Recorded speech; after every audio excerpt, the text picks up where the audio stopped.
Бисмиллах деп бастайын. Каналыма қош келдіңіздер. Сіздермен Феруза Мырзаева. Бүгін беттің безеуін кетіруге көмектесетін, түрлі бөртпелерді кетіріп бетті тынық қылатын, беттегі проблемалардың шешуіне жәрдем беретін керемет маска бірге жасайық. Сіздерге алда енді көптеген маскаларды бөлісіп тұратын боламын. Бізге қажетті дүниелер ең бірінші календула, қазақшасы қырмызы гүл деп аталынады. Кез келген аптекадан табуға болады.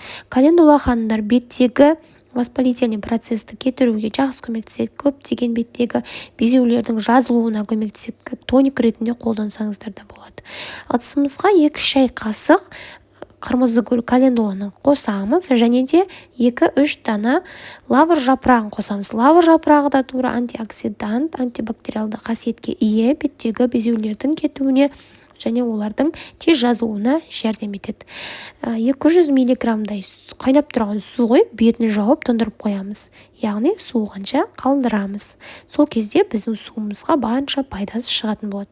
Енді біз ыдысымызға глина, балшық қазақшасы, оның ақ түрі де, көк түрі де бар. Түрлері өте көп. Белая, голубая деп енді орысша кең таралғандықтан орысша айта берейін, түсінікті болу үшін. Мен ақ түрін қолдандым.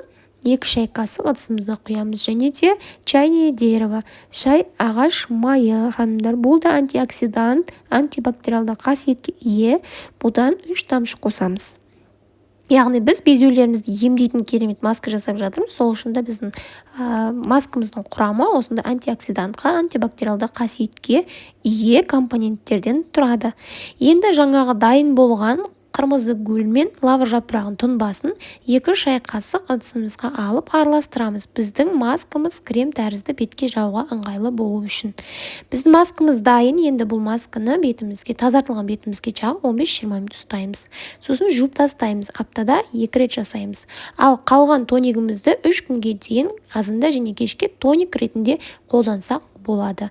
Міндетті түрде жасап көріңіздер ханымдар, нәтижесімен бөлісіңіздер. Сіздерге пайдам тиіп жатса, шын жүректен қуаныш.